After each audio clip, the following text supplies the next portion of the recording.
Hi guys, this has been quite a long since I made a video regarding tech. So a little update from my side.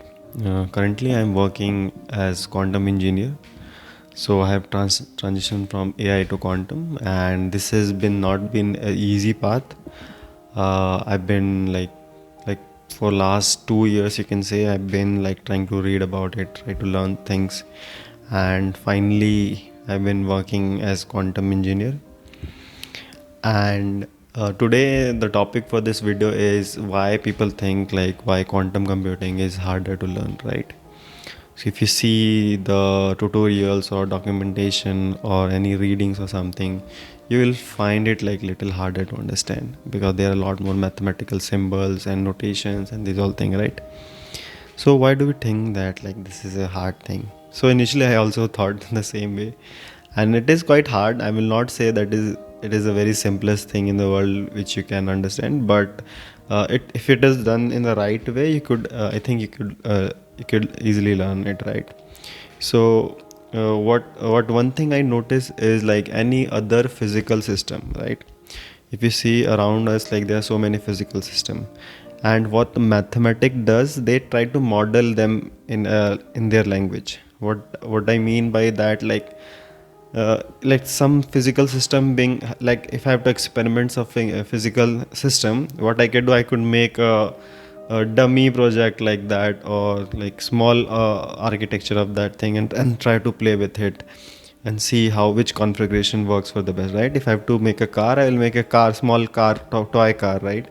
And I'll try to experiment, because this way you trying to save the cost of the architecture and manufacturing in this way, right? But as you see in recent part, if you see MATLAB and these all thing came where you could like where you can mimic all those things and try to experiment things like that, right? Similarly, before MATLAB and these all thing, maths was the one thing which will basically model the things which you want to experiment with, right? So if you remember, like the computers right now, the classical computer, how they were made was basically they were through vacuum tubes, right? And those vacuum tubes will become the circuits and these all thing, and the people will try to experiment a lot of codes and these all thing, right?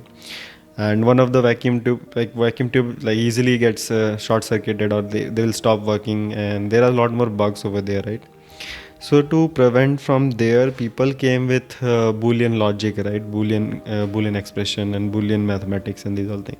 So what Boolean logic gave us, that you don't have to actually really make a vacuum tube or something to experiment with the software part or the coding part or something, right? So basically it mimicked the properties which vacuum tubes were giving, right? We basically made AND gate, OR gate, and XOR gate, whatever gates are, basically in form of mathematical functions, right?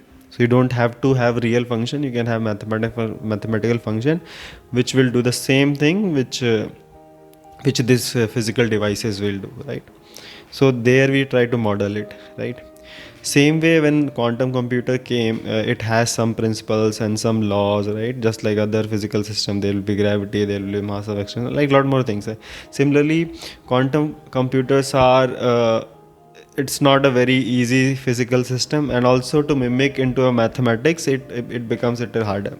The same way for normal gates and everything, we have Boolean algebra, right? Where we have x naught, x gate, like whatever, and operation, plus operation, right? These all things, and we don't have to actually work on hardware to understand the software part. We could directly use Boolean algebra to solve the circuits and everything, and without even having a single gate or circuit or any vacuum tube or something, you could easily understand about computer. Same way, we could not make physical quantum system because we were has some limitation, because it needed to be have like isolated environment to do it and everything. So initial people who thought about quantum, they cannot make it physically, like because of the limitation, right? So what they did is they tried to model it into a math, right? And that mathematics looks like these bracket notations, right? Psi and these all things. So people tends to get afraid of those things, but where are they? Basically the model of the quantum system, right? How we can model them, right? So if you see about superposition, entanglement, and interference and these all things, right? These concepts we have tried to make it understand using mathematics, right? So whenever you see these terms being used or something, we don't have to like be really afraid these signs came like psi. If you see bell states and these all thing, right? So many Greek letters you will find inside this. They are breakout notation as well, right?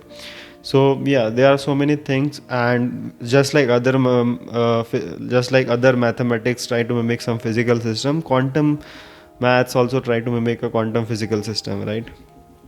So same way, if you understand this math, we basically use linear algebra, complex numbers, and so we deal with lot of rotations and these all thing, right? And complex number tends to fit into this kind of area, right? So that's why it looks little harder, but I will suggest it's not really that, right? So just don't think as of like some, because this physical system cannot be created when the concept of quantum computing came, right? Maybe in late 80s or 70s or maybe in 90s, right? So that time people can't make a actual quantum computer. Somewhere they need to practice, right? So they created this math where they could experiment those things, right? So basically you can say it's a simulation for the same thing, right? So yeah, quantum computer can be learned through maths as well. Now we have actual programmable computers, so you can also learn through it programming by doing it actually, right? So that way we'll do. So probably in I will make few more videos where I'll try to help you guys like how we can, as a software engineer, how you could learn quantum computing and everything, right? So yeah, keep connected. Maybe you can subscribe or something, or maybe like or video something like that. Just I'm just saying, be connected. I will have a lot more videos if you are interested in quantum computing as a software engineer, right? So yeah, all the best, guys. Yeah, I will definitely come up with like very intuitive understanding about those concepts, and probably we'll meet soon. Thank you.